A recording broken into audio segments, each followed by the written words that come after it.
Boa noite, irmãos. Saúdo a amada igreja com a graça e com a paz de nosso Senhor. Amém. Bom, estamos aqui reunidos mais uma vez e nessa noite eu trouxe uma meditação, uma breve meditação aqui para os irmãos, um salmo que nós lemos agora nesse domingo. Lemos de manhã e à noite o Salmo 92. Então, nesse último domingo nós fizemos essa mesma leitura.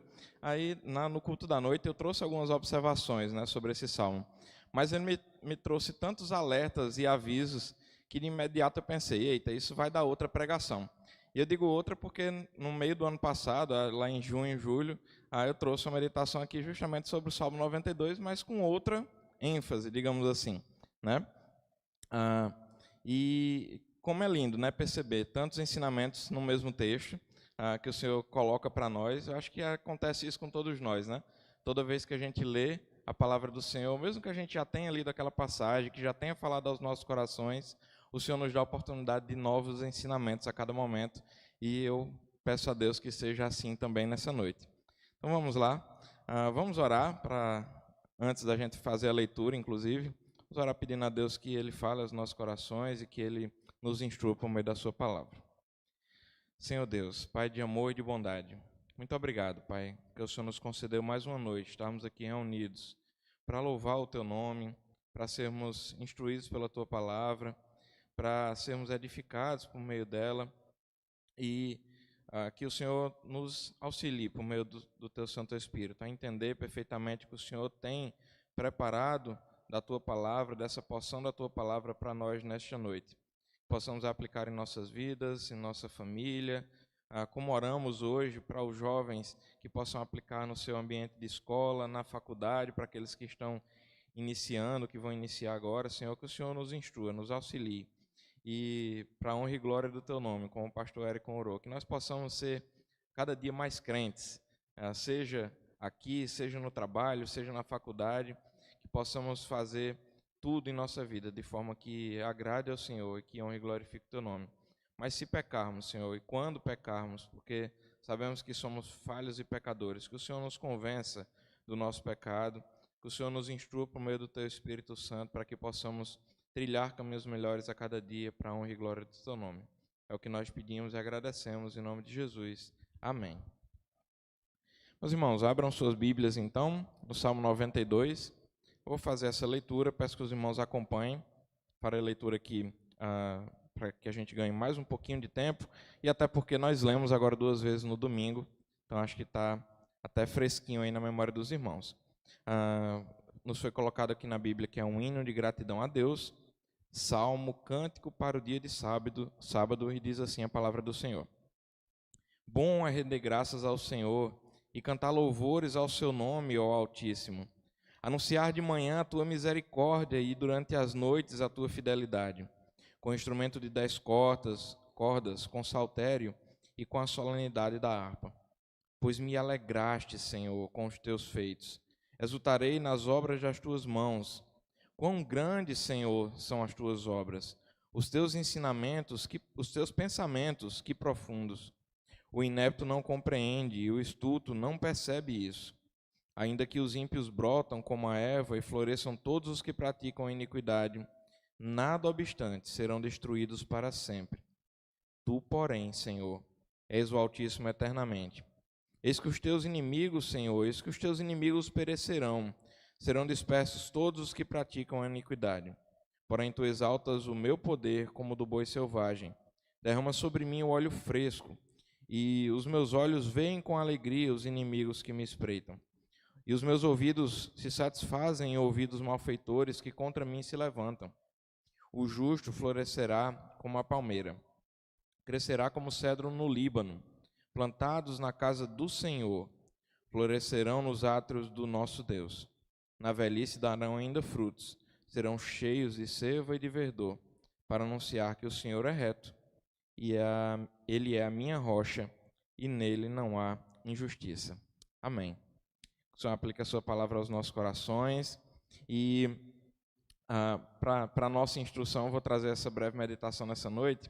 Aí o primeiro ponto aqui que nos chama a atenção é que a gente não sabe ao certo quem escreveu esse salmo, Diferente dos salmos em que Davi escreveu, que os filhos de Corá escreveram, não tem a referência de ser um salmo de Davi ou de ser outro autor específico.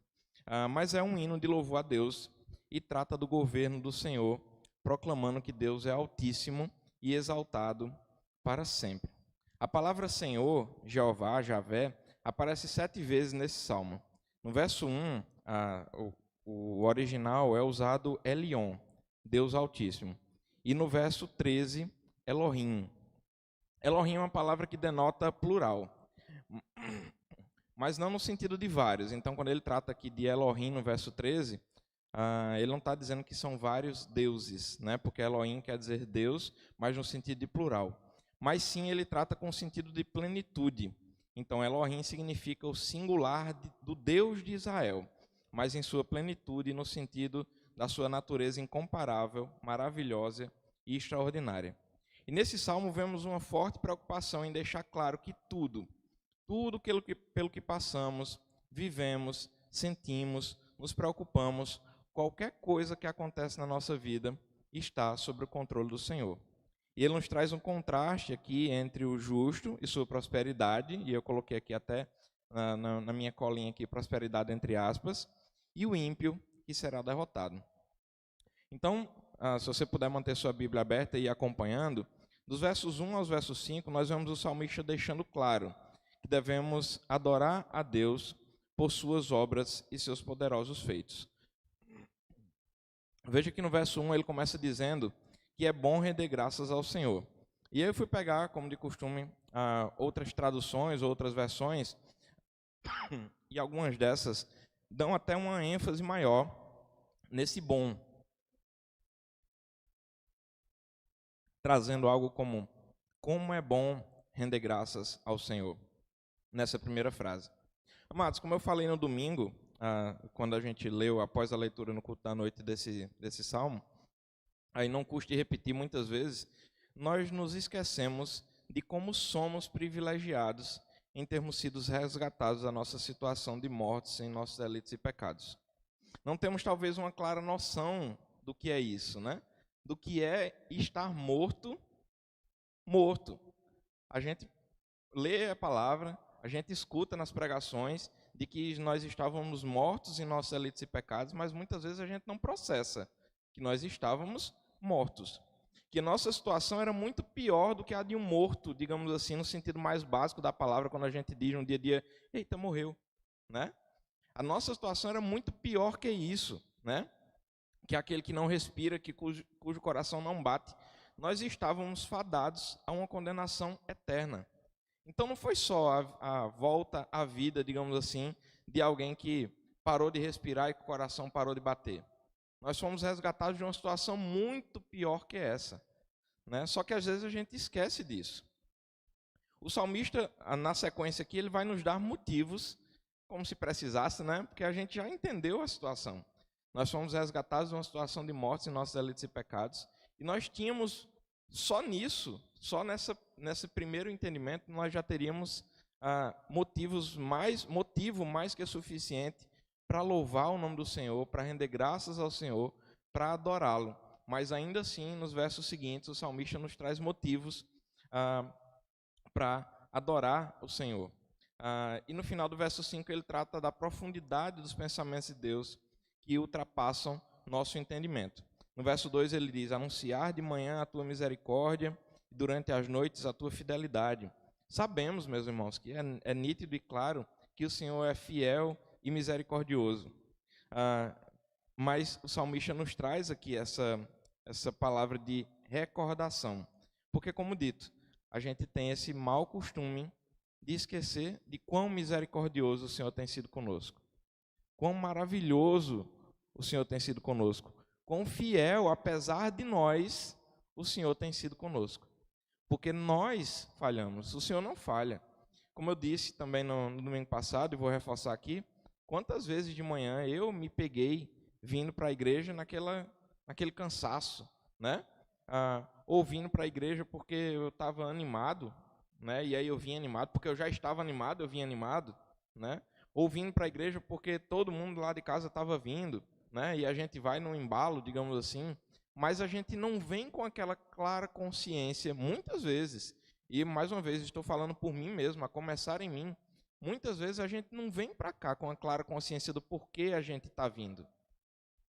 Quantas vezes a gente vem como quem cumpre um compromisso? O pastor Ericon falou ainda há pouco, né? É uma coisa que eu gosto sempre de lembrar. Talvez a gente nunca tenha conversado com o prefeito, ou nunca tenha falado com o presidente, e aqui a gente tem uma oportunidade infinitamente melhor do que essa. Não é falar com o prefeito, não é falar com o presidente, como o pastor colocou, é falar diretamente com o Rei dos Reis, com o Senhor dos Senhores, com Deus Altíssimo. E quantas vezes a gente não lembra disso, e o salmista está nos lembrando aqui, no verso 2. Anunciar de manhã a tua misericórdia e às noites a tua fidelidade. A gente deve fazer isso o tempo todo, porque a gente tem consciência da misericórdia do Senhor que se renova sobre as nossas vidas a cada manhã, sobre a sua fidelidade para conosco. E ele nos diz aqui que a gente deve louvar, e ele traz exemplos com o instrumento de 10 cordas, com o saltério, com a solenidade da harpa. E aí depois, só por curiosidade, não sei se algum dos irmãos já procurou saber, a gente já deve ter visto já uma harpa, alguém tocando uma harpa, um instrumento de 10 cordas, um violão, algo parecido. Mas depois, procurem, quando vocês chegarem em casa, um saltério. Que coisa linda. Procurem, tem vídeos lá no YouTube de gente só tocando o saltério. É lindo. E é interessante ver o salmista dizendo aqui que é instrumento de 10 cordas com saltério e com harpa. São instrumentos que nos levam a ver a beleza do Senhor na música também. Então, mais uma vez, nos dando motivos e nos lembrando desses detalhes. Pois me alegraste, Senhor, com os teus feitos, exultarei nas obras das tuas mãos. E aí, a alegria, e a gente também cansa de ouvir isso aqui, a alegria é um sintoma de alguém que tem relacionamento com o Senhor. Se você vê alguém gripado, você vai ver diversos sintomas, né? Então, o cara está gripado, ele vai ficar espirrando, vai ficar com o nariz fungando, exceto quando a pessoa tem rinite, né? Tem alergia, aí a pessoa já chega dizendo, não, é rinite, calma que não estou gripado não. Mas mesmo a rinite tem sintomas. E o servo de Deus também apresenta sintomas. E um dos sintomas de alguém que tem relacionamento com o Senhor é a alegria.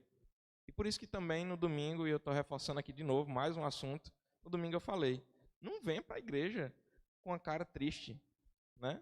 Porque não há motivo para tristeza, muito pelo contrário.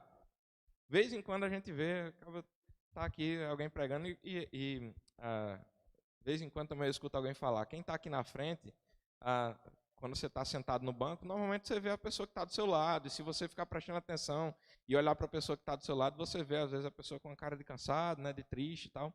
Mas quem está aqui na frente, de vez em quando a gente olha assim para todo mundo que está sentado, e você termina vendo, né, alguma pessoa de vez em quando com uma carinha de cansado, ou de triste, ou de desmotivado, né, aquela carinha de, né? E a gente não tem motivo para isso, meus irmãos, muito pelo contrário. A palavra do Senhor está nos dizendo aqui, a gente tem motivos para alegria, porque o Senhor nos alegrou literalmente com os seus feitos, e nós só podemos exultar nas obras das suas mãos. E ele continua no verso 5, dizendo, quão grandes, Senhor, são as tuas obras, os teus pensamentos que profundos. E aí, muitas vezes também a gente se pega perdendo oportunidades de contemplar as grandes obras do Senhor. E quando a gente fala de grandes obras, eu não estou falando de a gente olhar para a paisagem assim e ver lindas montanhas, digamos assim. A gente pode ver as grandes obras do Senhor numa formiga andando no chão. Mas a gente está tão acostumado a ver as coisas no dia a dia que a gente não se pega vendo isso. Um dia desse, lá na Praça da Bandeira, eu sou natural de Campinas, passei muito tempo longe, mas voltei para cá, para a glória do Senhor. Mas um dia desse na Praça da Bandeira, eu fiquei em pé ali na Praça da Bandeira e para a glória do Senhor também foi um momento que parecia que o mundo parou assim, não vinha um carro.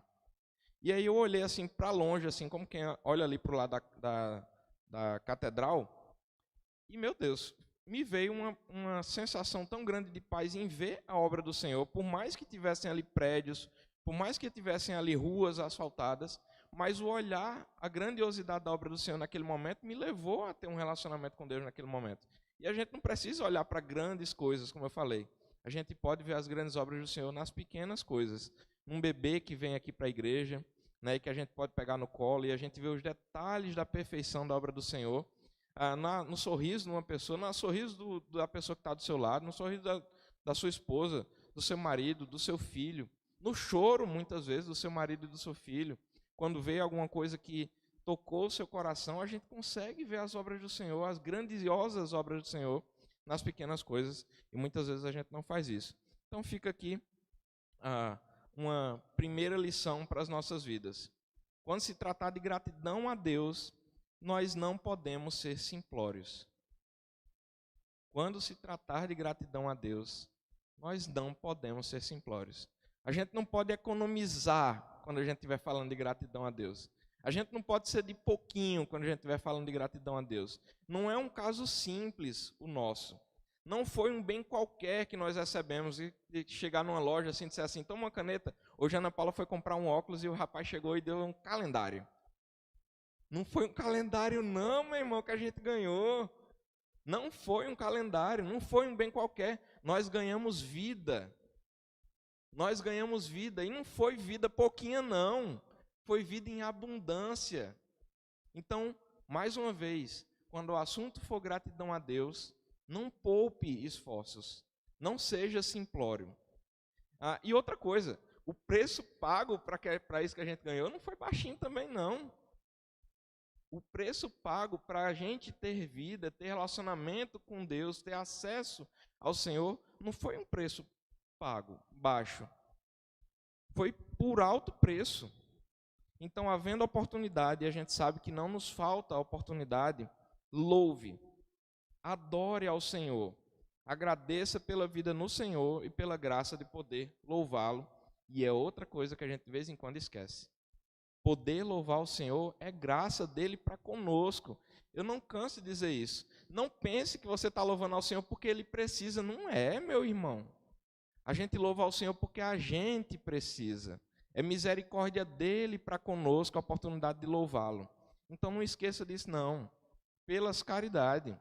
Lembre, você tem a oportunidade de louvar o Senhor, louva, agradeça a qualquer momento, dirigindo seu carro. Quando você estiver prestes a deitar, não canse de louvar e agradecer ao Senhor. No verso 6, ele traz o primeiro contraponto entre o servo de Deus e o ímpio. E ele diz, o inepto não compreende e o estulto não percebe isso. E aí ele diz, não, é isso mesmo, o inepto não compreende e o estulto não percebe isso. A erva do campo cresce rapidamente, mas na mesma proporção seca e murcha sob o sol.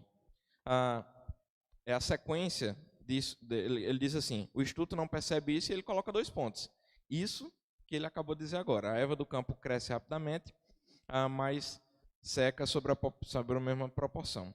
Ainda que os ímpios brotam como a erva e floresçam todos os que praticam a iniquidade, nada obstante, serão destruídos para sempre. Hoje de manhã eu fui no Distrito dos Mecânicos, eu estou até cheirando a gasolina aqui ainda.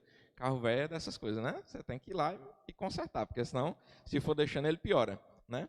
Mas aí, eu estava lá e fui tomar café numa lanchonetezinha do seu Raimundinho, que tem lá no Distrito dos Mecânicos. E aí, sempre tem gente conversando lá, contando uma piada, soltando uma lorota, mas nesse dia foi interessante. Deus nos proporciona momentos importantes, né? Mesmo eu não tendo participado, eu estava só ouvindo. E aí os mecânicos lá, ou algum cliente que estava lá conversando uns com os outros, e o rapaz falou assim, eu não ensino mais meu filho que ele deve ser bom. Eu não ensino mais meu filho que ele não deve mentir. Porque o que a gente tem visto, isso é a palavra dele, né? Porque o que a gente tem visto aí no meio do mundo é que quem fala a verdade e é bom o tempo todo, só é passado para trás e vai ficando. E aí, eu estava longe, né? Estava ouvindo a história, meu irmão estava do lado com um rapaz que estava ajeitando meu carro. Eles estavam conversando aqui, mas minha esposa disse, minha mãe também disse que eu tenho ouvido de tuberculoso, né? E eu fiquei ouvindo as 2 histórias, uma história do lado de cá e a história do lado de lá. E aí aquilo ali ficou na minha cabeça. Será, meus irmãos, que tem muita gente com esse pensamento agora? Porque se tinha um irmãozinho lá, é porque a gente às vezes só percebe que as coisas estão acontecendo quando a gente ouve alguém dizendo. Às vezes a gente sabe que as redes sociais, esses influenciadores que tem aí no meio do mundo, têm levado esse tipo de palavra para os nossos filhos, por meio da TV, por meio do YouTube, por meio de conteúdo na internet. mas a gente talvez não tenha entendido que isso tem nos alcançado. E aí a palavra do Senhor nos diz o contrário, que a gente deve continuar ensinando os nossos filhos a serem justos, a não mentirem, a fazerem o que é bom, porque o contrário está claro aqui também. A erva do campo cresce rapidamente, mas na mesma proporção seca e murcha sob o sol.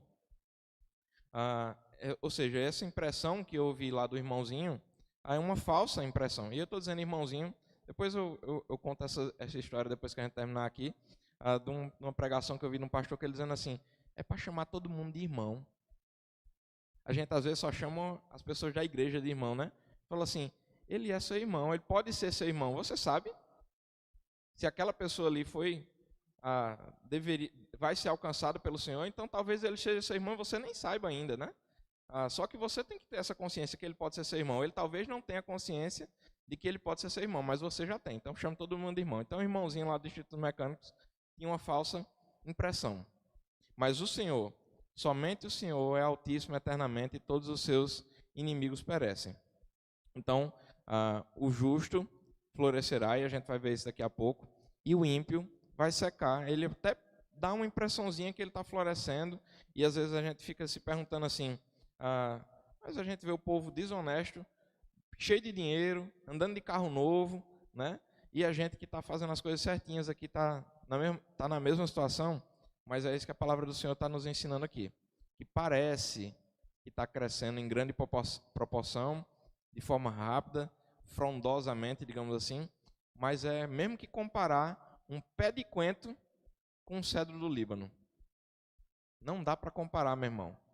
O que cresce, a justiça, o benefício que o ímpio tem e que a gente vê, esse crescimento que aos nossos olhos parece alguma coisa grandiosa, não passa de um pé de coentro. É bem pequenininho. E num instantinho, ou vai secar e vai murchar porque morreu, ou vai alguém lá e arrancar porque acabou-se o tempo dele, né? E aí nós temos outro contraponto nesse momento agora no verso 10, com os servos do Senhor. Na versão da Bíblia Viva, diz assim, mas quanto a mim, o Senhor me dá força de um boi selvagem, derrama bênçãos sempre novas sobre mim. Parece estranho quando a gente lê aqui nessa versão e diz assim, tu porém exaltas o meu poder. E aí, se a gente faz simplesmente uma leitura rápida, ou alguém que não vai tentar se aprofundar nessa leitura, parece estranho a gente ler que o Senhor exalta o meu poder. Mas esse poder aqui, se você tiver uma Bíblia de Genebra, outra Bíblia que tem comentário mais embaixo, você vai ver que é comum em alguns trechos bíblicos, quando a gente falar que o seu poder é exaltado, o seu poder é exibido, está se falando dos chifres de um boi selvagem. O boi selvagem ele mostra que ele tem força, literalmente, exibindo os seus chifres, digamos assim. Tá? Então, quando ele diz aqui, tu exaltas o meu poder, como do boi selvagem, ele está dizendo assim, é como se as pessoas conseguissem ver, por meio do Senhor, a força que nós temos, o discernimento que nós recebemos, aquela paz que excede todo entendimento, mas tudo vem do Senhor. Então parece estranho ler isso, mas nesse caso poder estar associados aos chifres de um boi selvagem que transmitem força e respeito. No verso 11 vemos algo que, se lido rapidamente, também parece como uma provocação, mas que na verdade é sinal da certeza do fruto dos que são inimigos do Deus Altíssimo. Aí eu vou ler novamente aqui na Bíblia Viva o texto, que é apresentado da seguinte forma. Os meus olhos hão de contemplar a queda dos inimigos que vigiam os meus passos para me fazer mal. Meus ouvidos ouvirão sobre o seu triste fim. Porque aqui nessa versão, na nossa versão revista e atualizada, ele diz, meus olhos verão com alegria os inimigos que me espreitam, os meus ouvidos se satisfarão em ouvir os malfeitores que contra mim se levantam. Então, assim, aqui é a afirmação da certeza de alguém que sabe, como nós lemos agora, quais são os frutos, qual é o caminho, qual é o fim dos ímpios, daqueles que não têm relacionamento com o Senhor. Se eu vejo um capinzinho nascendo lá na porta da minha casa, e eu sei que aquele capim, se não chover, ou se eu não for lá e colocar uma aguinha, ele morre, ele seca e murcha, na verdade eu não tenho nem que me preocupar com aquele capim que está nascendo lá. Muitas vezes você joga algum produto, alguma coisa, para matar de vez, digamos assim, ou para antecipar, mas você já sabe o fim. E aqui o que o salmista está dizendo é como se ele já tivesse, como não, ele tem certeza do fim desses que estão cercando, intentando o mal contra ele. Então os seus olhos, mesmo vendo que tem inimigo se aproximando, os seus ouvidos ouvindo que o inimigo está chegando próximo, ele tem a certeza que o Senhor dos Senhores, o Senhor dos Exércitos está ali para guardar, e o fim desses é certo. Mas o fim daqueles que têm relacionamento com o Senhor, é o que a gente vai ler aqui na sequência, é florescer, é crescer forte, é ter relacionamento com o Senhor, porque é Ele que nos sustenta. Diferente desse capinzinho que nasce ali no meio das pedras, o Senhor é quem nos sustenta. Ele que rega, Ele que nos dá o crescimento. Então, nos versos de 12 a 15, ele traz um novo padrão de comparação. Enquanto o ímpio é comparado a uma erva que, mesmo crescendo rapidamente, seca e morre, os servos de Deus são comparados a palmeiras e a cedros do Líbano, árvores que são sinônimos de altivez e longevidade. Quantas vezes nós nos colocamos como se fosse um pé de coentro, como eu falei ainda há pouco, quando na verdade somos árvores frondosas e mais, árvores frondosas plantadas na casa do Senhor, e aqui é uma referência de alguém que está sobre os cuidados do Senhor, e cujos frutos serão colhidos ainda na velhice. Então, meu irmão, para a gente já caminhar para o final, como disse o Tiel no domingo, né, que quando a gente disse que está chegando no final, a gente ainda vai falar mais meia hora, mas eu prometo que eu não vou falar mais meia hora, que fique claro novamente, não deixe que nada impeça de aproveitar dessas graças.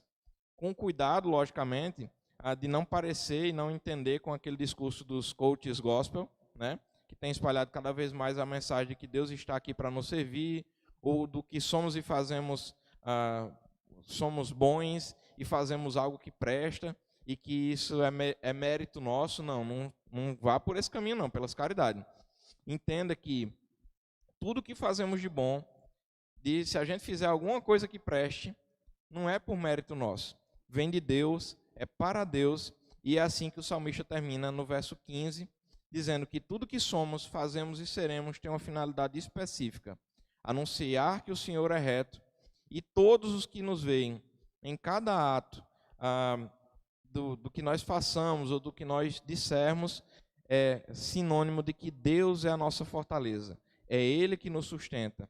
Se fizemos algo de bom, não é por mérito nosso, é porque Deus nos capacitou para isso, e nós, por isso, podemos fazer algo de bom, mais um motivo para louvar e engrandecer o seu nome.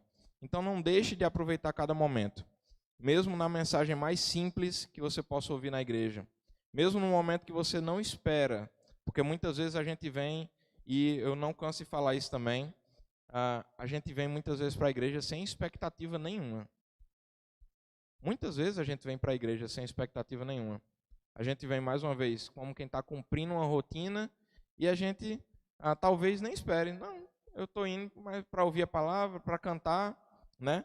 Mas a gente não vem com expectativa de que Deus vai falar aos nossos corações.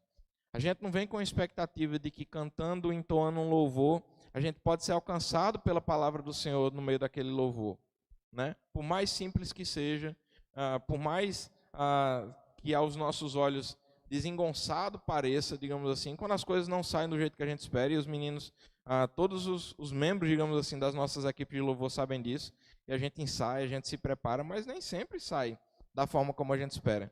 Mas muitas vezes é naquele momento que Deus quer agir.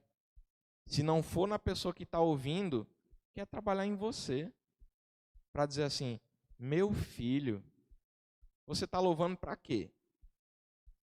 Está louvando para quê? É para chegar aos meus ouvidos, independente de estar no tom ou de não estar no tom? Ou é para que as pessoas que estão ouvindo na igreja ou acompanhando pela internet digam, que lindo, que maravilhoso. Por que você está louvando? Então, meus irmãos, Deus tem propósito, esse Deus em que não há injustiça. E por isso também não deixa a falsa impressão de que os ímpios estão frutificando, abale o seu relacionamento com o Senhor. Peçamos a Deus que nos dê entendimento e a força de um boi selvagem para enfrentar os desafios, e que Ele nos dê o ânimo necessário para proclamar com alegria a bênção de ser chamado servo do Deus Altíssimo. Amém? Louvado seja Deus. Vamos orar mais uma vez para encerrar esse momento de estudo da palavra do Senhor. Senhor Deus, Pai de amor e de bondade, muito obrigado porque mais uma vez a Tua palavra chega até os nossos ouvidos. Pedimos que o Senhor nos tenha instruído por meio dela. E conforme nos disse o salmista, porque bom é louvar ao Senhor. Bom é estar nos Teus átrios, Senhor. Bom é ter relacionamento com o Senhor. Bom é saber que mesmo em dificuldades, Pai, nós somos árvores plantadas nos Teus átrios. É o Senhor quem cuida de nós. Mesmo quando as coisas não parecem estar nos caminhos certos, o Senhor tem controle sobre tudo. E quando as coisas parecem estar no caminho certo, Senhor, que não nos deixemos levar pela euforia, pela ansiedade, pela alegria exacerbada, exceto aquela alegria da certeza de que é o Senhor quem supre as nossas necessidades, é o Senhor quem nos instrui, é o Senhor quem nos orienta. Que essa seja a alegria em nossos corações, a alegria de louvar o Teu santo nome, de saber que o Senhor nos resgatou de uma situação em que estávamos mortos em nossos delitos e pecados, que não poderíamos fazer nada, Senhor, na situação em que estávamos, mas o Senhor olhou para nós com graça e com misericórdia e nos resgatou. E por isso nós temos tantos motivos, Senhor, para louvar, exaltar e glorificar o Teu nome. Sê conosco, Senhor, não nos deixe sair do nosso pensamento a certeza de que nós precisamos louvar, não de forma simplória, não agradecer de forma simplória, não agradecer pouco, mas nós temos milhares de motivos, inumeráveis motivos, Senhor, para louvar e engrandecer o Teu santo nome. E o Senhor nos permita, Senhor, lembrar disso a cada momento, a cada respirar, a cada piscar de olhos, Senhor, de que é o Senhor que nos sustenta. E nós temos muitos motivos para louvar e engrandecer o Teu santo nome. Acalma os nossos corações, nos prepara, Senhor, para o que o Senhor tem de bom ou de não tão bom assim para as nossas vidas, Senhor. Nos conscientiza de mais uma vez de que o Senhor está no controle de tudo. Traz paz aos nossos lares, às nossas famílias, nos sustenta. É o que nós pedimos e agradecemos em nome do Teu Filho amado Jesus. Amém.